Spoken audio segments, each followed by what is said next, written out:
Hello friends, मैं पूजा आप सभी का स्वागत करती हूँ अपने YouTube channel lady bird education में। मुझे उम्मीद है कि मेरी पुरानी वीडियोस आप लोगों के लिए हेल्पफुल रही होंगी और आप लोग उसे देख करके कुछ ना कुछ सीख पा रहे होंगे। अगर आप लोगों को मेरी पुरानी वीडियोस अच्छी लगी तो मुझे कमेंट करके ज़रूर बताएं। हम लोग अपनी ज्योग्राफी की सीरीज़ में आज नेक्स्ट टॉपिक पढ़ेंगे प्रायद्वीपीय पठार पर्वत के बारे में। प्रायद्वीपीय पर्वत श्रेणी और पहाड़ियाँ कैसे स्थित है, किस सीरीज़ में है और यहाँ से कितने ज़्यादा वास्ट तरीके से क्वेश्चन पूछे जाते हैं। तो आज हम पूरा पर्वत श्रेणी के चौथे पार्ट में प्रायद्वीपीय पठार के जितने भी पर्वत और पहाड़ियाँ हैं उनके बारे में पढ़ेंगे। और ये अपने आप में बहुत ही इम्पॉर्टेंट टॉपिक है, जैसा कि मैंने अपने पुराने वीडियोज़ में भी बताया है कि पर्वत श्रृंखलाएँ, पठार, पर्वत ये सब आपस में अब जुड़े हुए हैं और अपने आप में एक बहुत ही इम्पॉर्टेंट टॉपिक है। और बहुत सारे क्वेश्चन, बहुत सारे तरह के क्वेश्चन यहाँ से पूछे जाते हैं, फ्रीक्वेंटली पूछे गए हैं, हर तरह के एग्ज़ाम में, हर एक एग्ज़ाम में पूछे गए हैं। तो मुझे उम्मीद है कि मेरी जो ये सीरीज़ है वो आप लोगों को हेल्पफुल हो। चलिए चलते हैं हमारे आज के टॉपिक की तरफ। आज के टॉपिक के लिए भी मैंने एक रफ मैप बना लिया है। मैं आप लोगों से रिक्वेस्ट करूँगी कि आप लोग भी जब भी इस वीडियो को देखें तो एक पेन पेपर लेकर के बैठे और इन सारे को लोकेट करते जाएं। एक रफली मैप बनाना सीखें, अपने हाथ से बनाएं। शुरू में गलत बनेगा, टेढ़ा मेढ़ा बनेगा, लेकिन धीरे धीरे वह सही हो जाएगा। तो मैं उम्मीद करूंगी कि आप लोग अपने से खुद से मैप बनाएं, क्योंकि मैप जब तक आप नहीं बनाएंगे तब तक आपका प्रैक्टिस क्लियर नहीं होगा और ये चीज़ें आपके माइंड में सेट नहीं होंगी। आपसे जैसा बनता है टेढ़ा मेढ़ा बनाइए, रफ बनाइए, कुछ भी बनाइए, लेकिन अपने हाथ से बनाइए। मुझसे भी नहीं बनता था, लेकिन धीरे धीरे मेरा भी ठीक ठाक हो गया, समझने लायक। तो आप, मुझे उम्मीद है कि आप लोगों का भी अच्छा हो जाएगा। तो ज्योग्राफी है, इसको पेन पेपर से ही प्रैक्टिस कीजिए और वीडियोस देखते देखते आप लोकेट कीजिए। मुझे उम्मीद है कि 2 से 3 बार में आपका पूरी तरह से क्लियर हो जाएगा। बस आप 2 मिनट का रिवीजन करेंगे, आपको तुरंत पता, अरे हाँ ये तो यही था, ये तो यही था। इस तरह से करके आपके माइंड में जो है सारी चीज़ें क्लियर हो जाएंगी। और जो पहले आपको थ्योरेटिकल पढ़ने से कन्फ्यूजन होता था, कन्फ्यूजन क्रिएट होता था, वो आप इस तरह से अगर मैप पे लोकेट करके पढ़ेंगे तो मुझे उम्मीद है कि आप लोगों को पहले से ज़्यादा अच्छे तरीके से ज्योग्राफी इंटरेस्टिंग भी लगेगा और समझने में आसानी भी होगी और याद भी रहेगा, क्योंकि आपको तुरंत माइंड जो है इंडिकेट कर देगा कि नहीं ये तो ईस्ट में था, अरे ये तो वेस्ट में था। तो आप उस जगह को लोकेट कर पाएंगे अपने माइंड में। और ये तरीका बहुत ही ज़्यादा हेल्पफुल है। अगर आपको विश्वास नहीं होता है तो आप एक बार अपना के देखें और फिर मुझे कमेंट करके बताएं कि आप लोगों को कैसा लगा ये तरीका। चलिए हम अपने आज के टॉपिक को आगे बढ़ाते हैं, जो कि प्रायद्वीपीय पर्वत श्रेणियाँ एवं पहाड़ियाँ हैं। इसमें हम मुख्य रूप से प्रायद्वीपीय भारत, जो कि लगभग 16 लाख वर्ग किलोमीटर में फैला हुआ है, मुख्य रूप से अरावली, कैमूर, शिलोंग, राजमहल की पहाड़ियां जो है इस पठारी भाग की उत्तरी सीमा का निर्माण करते हैं। और सारे जो श्रेणियां हैं वो इसके दक्षिण में ही पाई जाती हैं, कुछ पश्चिम में हैं और कुछ इसके दक्षिण में हैं या फिर उत्तर दक्षिण में है, ये ऐसा कह सकते हैं हम। तो आज हम मुख्य रूप से जितनी भी पहाड़ियों के बारे में चर्चा करेंगे वो विशेष रूप से 2 पार्ट में बटा हुआ है। एक है आपका पश्चिमी घाट, जिसको सह्याद्री भी कहते हैं, और एक है आपका पूर्वी घाट। तो इनके ये भी तटों में विभाजित हैं, तो इनके बारे में भी हम आगे चर्चा करेंगे। पहले हम पहाड़ियों के बारे में देख लेते हैं।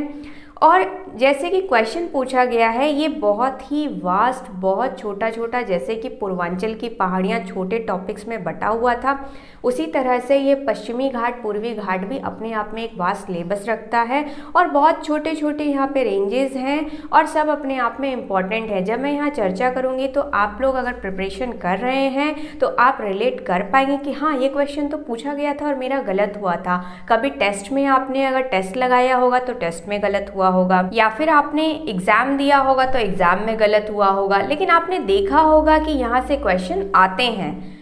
यहाँ के क्वेश्चन बहुत ही ज़्यादा कंफ्यूजिंग हैं, क्योंकि पहले तो पश्चिमी तट और पूर्वी तट में ही स्टूडेंट कंफ्यूज रहता है। पश्चिमी घाट, पूर्वी घाट में बहुत से ऐसे छोटे छोटे रेंजेस हैं और वो अपने आप में जो है छोटे छोटे फैक्ट्स को समेटे हुए हैं। प्रायद्वीपीय भारत की पर्वत श्रेणियों के बारे में एक मुख्य फैक्ट ये है कि ये पूरा पठारी भाग है। यह जो पठारी भाग है यह विश्व के प्राचीनतम पठारों में से एक है और यहाँ की जितनी भी पहाड़ियाँ हैं ये लगभग इनके सपाट शीर्ष पाए जाते हैं, पठारी शीर्ष पाए जाते हैं और यह छोटे छोटे पठारों में विभक्त है। जब हम पठार के बारे में पढ़ेंगे तो वहाँ पे हम इसकी विस्तृत चर्चा करेंगे। आज हम सिर्फ पर्वत श्रेणियों के बारे में, श्रृंखलाओं के बारे में और छोटी छोटी पहाड़ियों के बारे में देखेंगे, लेकिन मुख्य फैक्ट यही है कि ये पठारी भाग है। जैसे हमने देखा यहाँ पे उत्तरी भाग में भारत के हिमालय पर्वत थे और यहाँ पे नुकीली शीर्ष चोटियाँ हैं। यहाँ पे जो हमने देखा यहाँ पे भी शीर्ष हैं, लेकिन यहाँ पे जो है वो पठार है, यानी पठार ऊपर जाकर के जो आपकी श्रेणियाँ हैं वो लगभग समतल सी हो जाती हैं। तो इस तरह का यहाँ पे अलग अलग स्ट्रक्चर है। उत्तरी भारत का अलग है, पूर्वोत्तर का जो हमने पढ़ा वो अलग प्रकार था और ये जो प्रायद्वीपीय भारत का हम पढ़ेंगे ये एकदम अलग भाग है।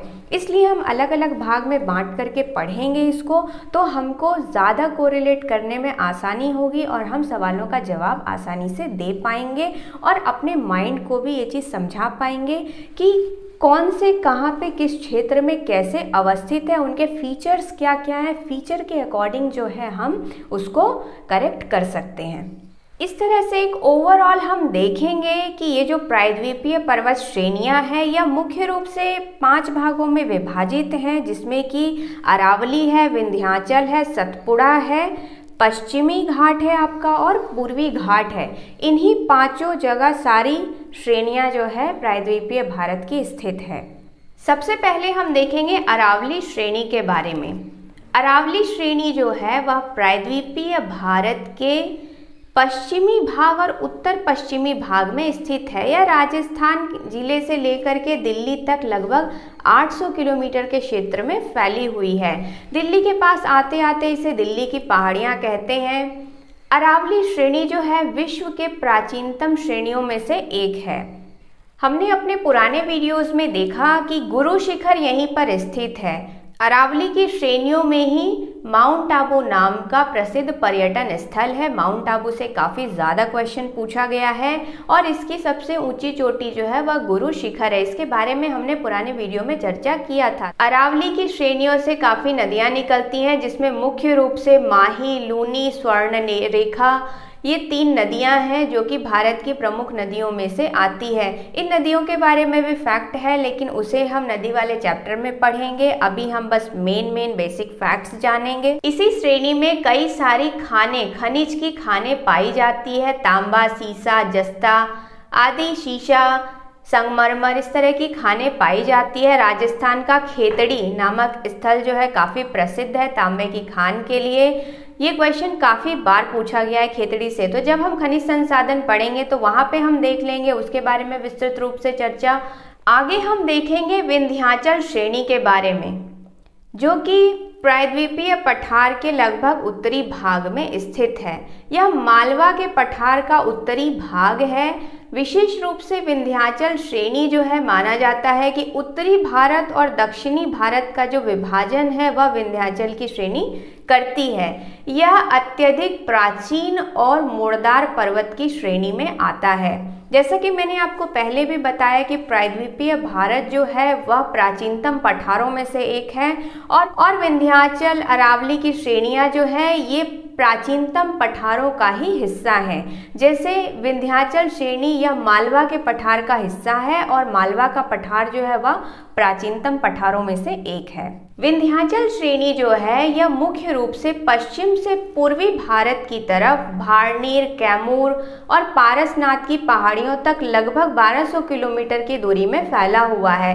पारसनाथ की पहाड़ी भी अपने आप में बहुत महत्वपूर्ण है, बहुत सुप्रसिद्ध, विश्व प्रसिद्ध जैन तीर्थ स्थल है यहाँ पे। तो इससे भी कई बार क्वेश्चन पूछा गया है। पारसनाथ के बारे में हमने अपने पुराने वीडियो में भी चर्चा किया था, तो आप लोग वहाँ जाके देख सकते हैं। कैमूर की पहाड़ियाँ भी अपने आप में इतिहास को समेटे हुए हैं। कैमूर की पहाड़ियों का भी बहुत ही प्रसिद्ध इतिहास है, तो उसके बारे में भी हम लोग आगे डिटेल से चर्चा करेंगे।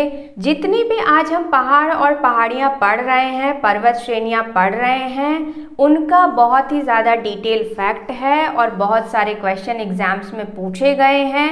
हम लोग कोरिलेट नहीं कर पाते हैं, इसलिए हम कंफ्यूज करते हैं। हम पूर्वांचल की पहाड़ियों में, उत्तरी भारत की पहाड़ियों में, दक्षिणी भारत की पहाड़ियों पहाड़ियों में, मध्य भारत की पहाड़ियों में बहुत ज़्यादा कंफ्यूज होते हैं। अभी हम आगे जब सतपुड़ा के बारे में पढ़ेंगे तो देखेंगे नर्मदा नदी का एक बहुत इंपॉर्टेंट क्वेश्चन है, भ्रंश घाटी से बहती है और यह विंध्याचल और सतपुड़ा के बीच से बहती है। ये क्वेश्चन भी कई बार एग्जाम में पूछा गया है, तो परीक्षा के पॉइंट ऑफ व्यू से ये क्षेत्र बहुत ज़्यादा इम्पॉर्टेंट है पहाड़ी वाला, और हर एग्जाम में कहीं ना कहीं यहाँ से क्वेश्चन पूछ लिया जाता है। सतपुड़ा की पहाड़ियाँ जो है वह दक्कन पठार का ही एक हिस्सा है और यह विंध्याचल की पहाड़ियों के दक्षिणी क्षेत्र में स्थित है। सतपुड़ा की जो पहाड़ियाँ हैं वह एक तरह से ब्लॉक पर्वत का उदाहरण है और यह दक्कन के पठार का ही हिस्सा माना जाता है। सतपुड़ा और विंध्याचल जो है नर्मदा नदी इसे डिवाइड करती है, और विंध्याचल पर्वत और सतपुड़ा की जो श्रेणी है इसके बीच में भ्रंश घाटी है और इसी घाटी से नर्मदा नदी बहती है और आगे चल के अरब सागर में गिर जाती है। तो ये काफ़ी ज़्यादा इम्पोर्टेंट हो जाता है इस जगह मध्य भारत के लिए, और दक्कन के पठार से जो जितने भी क्वेश्चन आते हैं उससे एक मोस्ट इम्पॉर्टेंट क्वेश्चन जो है वो यहीं से आता है। यहाँ पर एक और फैक्ट है जो कि सतपुड़ा श्रेणी का सबसे ऊंचा स्थल धूपगढ़ है। जैसे हमने अरावली का पढ़ा गुरु शिखर, उसी तरह सतपुड़ा का धूपगढ़ है, हमने अपने पहले वीडियो में भी चर्चा किया है। और बहुत ही प्रसिद्ध पर्यटन स्थल पंचमढ़ी भी यहीं सतपुड़ा की श्रेणी में ही स्थित है। पंचमढ़ी के बारे में भी कई बार आपसे पूछा गया है। संरचना की दृष्टि से अगर हम बात करें तो सतपुड़ा की श्रेणी को मुख्य रूप से बांटा गया है राजपीपला की पहाड़ी, महादेव की पहाड़ी और यही विस्तार है यहाँ मैकाल पहाड़ियों का। तो सतपुड़ा, महादेव, मैकाल, यहाँ पे राजपीपला की पहाड़ियाँ हैं, ये सतपुड़ा श्रृंखला का ही हिस्सा है। मैकाल और महादेव की पहाड़ी के बारे में भी हम अपने पुराने वीडियोस में चर्चा कर चुके हैं, तो आप देख सकते हैं। पंचमढ़ी यहाँ काफ़ी फेमस जो स्थल है उसे सतपुड़ा की रानी कहा जाता है। उसके मनमोहक सौंदर्य के कारण वहाँ वह झरनों के लिए काफ़ी प्रसिद्ध है, तो इसे सतपुड़ा की रानी कहा जाता है। इसके बाद हम देखते हैं सतपुड़ा की श्रेणी का ही विस्तार जो मैकाल की पहाड़ियाँ हैं। इसका उच्च शिखर जो है वह अमरकंटक है और यहाँ से भारत की प्रमुख नदियाँ जैसे महानदी, सोन, नर्मदा, इसका उद्गम स्थल जो है वह महाकाल की पहाड़ियाँ ही है या अमरकंटक। ये भी कई बार क्वेश्चन पूछा गया है, सोन नदी का उद्गम स्थल, नर्मदा का उद्गम स्थल या महानदी का उद्गम स्थल। तो मैकाल पहाड़ियाँ हैं और अमरकंटक का क्षेत्र है मैकाल की पहाड़ियों में ही, जो कि सतपुड़ा श्रेणी का ही विस्तार है। पंचमढ़ी को सन पॉइंट भी कहा जाता है और यह सतपुड़ा श्रेणी का ही विस्तार है और यह महादेव की पहाड़ियों में स्थित है। इसके बाद हम देखेंगे गिरनार की पहाड़ियाँ जो गुजरात राज्य के जूनागढ़ जिले में स्थित है और यह एशियाई शेरों के लिए काफ़ी प्रसिद्ध है, जिन्हें बब्बर शेर भी कहते हैं।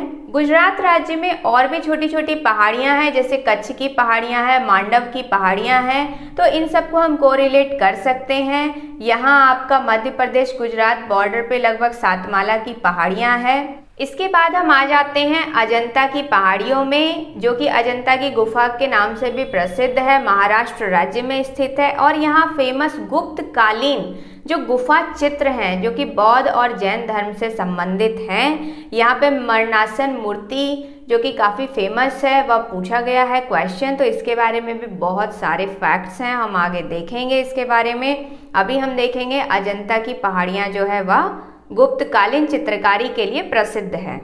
अभी तक हमने मुख्य रूप से अरावली की श्रेणी, विंध्याचल की श्रेणी और सतपुड़ा की श्रेणी के बारे में मुख्य फैक्ट्स देखे। आज की वीडियो में मैं इन 3 श्रेणियों के बारे में ही चर्चा करूंगी। इसके बाद हम अपने आने वाले वीडियो में नेक्स्ट टॉपिक पे चर्चा करेंगे, जो 2 श्रेणियां हमारी बच गई हैं, जिसमें पश्चिमी घाट है और पूर्वी घाट है।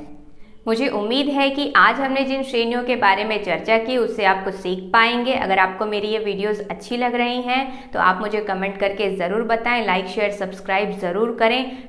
आज के लिए बस इतना ही, मिलते हैं अगले वीडियो में। Thanks for watching.